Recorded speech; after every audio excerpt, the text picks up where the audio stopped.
For a long time now, Scotland's John Henderson has been regarded by both the fans as well as his fellow players as one of, if not the single nicest man in darts. This is because he always seems to have a smile on his face and stay out of trouble. But in the early stage of his career, alleged cheating from him angered one of the most hated players in darts, and that's what we're going to take a look at in today's video. John began his career over in the BDO and first made it to the Lakeside World Championship in 2005 and began with a 3-0 whitewash win over a young Stephen Bunting in a game where both men averaged in the mid to low 70s.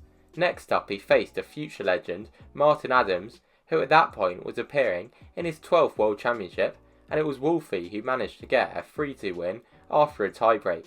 But it was John who was a record breaker that day, as he managed to hit a crazy 13 180s, the most ever in a best of 5 Lakeside game, and a record that I believe still stands to this day. However, Hendo then didn't make it back to the Worlds for 5 years, but he did have a great success at the televised British Open in 2008, where he won his first big WF title with a 4-2 win over fellow Scotsman Gary Anderson in the final. Another big title followed at the German Open in 2009, where he managed to beat Bunting in the final, which put him up to 7th in the WF rankings. He then made it back to Lakeside at the start of 2010, where he beat Moreno Michels in the first round, having only dropped a single set. But John then only managed to win one set against Scott Waits, who beat the Scotsman 4-1 in a second round game, which only took 45 minutes. Then, towards the end of that year, Henderson managed to qualify for the PDC Grand Slam of Darts through the ITV Wildcard Qualifier, which was open to all players and attended by almost 300. He claimed one of the 4 spots, beating former Grand Slam finalist Andy Hamilton along the way and Dennis Ovens 4-2 in the all-important deciding game. Hendo was then drawn into Group C for his debut, alongside PDC pros Mervyn King and Terry Jenkins, both of whom had had deep runs in the Grand Slam in previous years and qualified as a result, and Stacey Bromberg, the American winner of the first and only PDC's Women's World Championship held during that year's World Match Play. John faced Jenkins first and fell 4-1 behind in the first of 5 game, but then hit a great 12-dart leg to close the gap. Terry though then managed to serve it out and secure a 5-2 win in a game where both men averaged 89. Next up for John was Bromberg, and he managed to go 3-0 up on the American before she won back-to-back legs to the delight of the crowd. John, however, then won back-to-back legs to win 5-2 and get his first points on the board, keeping his hopes of qualifying alive. However, those chances became very slim when Jenkins whitewashed Bromberg 5-0, meaning that Hendo had to beat King 5-1 to make it through. He won 2 of the first 3 legs to keep his hopes alive, but then, just before the break, Merv levelled the game up at 2-all, meaning that him and Jenkins were through and John was out. King was still desperate to win though, to secure an easier last 16 game.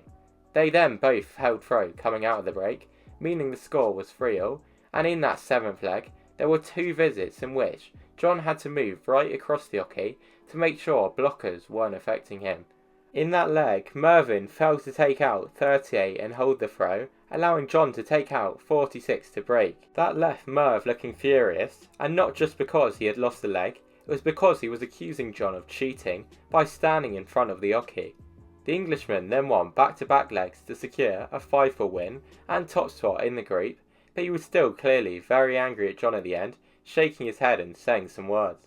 Following the game, Hendo gave an interview to tournament sponsors The Mirror, where he said the following: "I still have no idea what it was all about. Merv complained to referee George Noble and then walked past me saying something about being out of order, but I thought he was talking about the crowd. Apparently, there was a suggestion I was standing in front of the oche to throw at one point, but there is no way I would do that on purpose. Unfortunately, I've not had the chance to speak with Merv and clear the air, but tournament director Tommy Cox has told me there's nothing to worry about.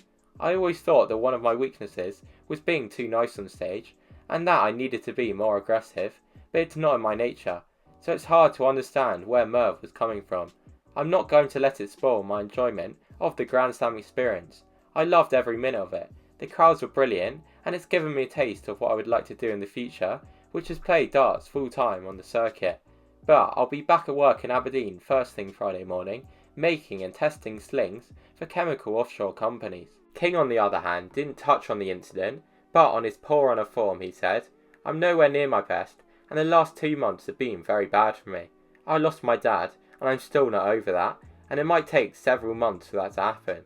As soon as I get it right, my head and my game will come good again, but I'm trying my hardest here, and hopefully I can go on to good things in the rest of the tournament." King then lost 10-9 to James Wade in a knockout game where he agonisingly missed 3 match darts. King and Henderson have since played each other 11 more times, with Mervyn leading 8-4 in their head-to-head, but John did manage to win their only other meeting on a stage with a 6-4 win at the 2013 Gibraltar Darts Trophy. After 2010, John then didn't appear in the Grand Slam for over a decade until 2021 when he managed to win the World Cup for Scotland alongside Peter Wright, a great moment for him which earned him a spot in the group stages again.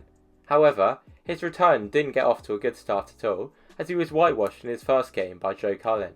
But like 2010, he won his second game 5-2, that time against the Lancashire Rose Lisa Ashton.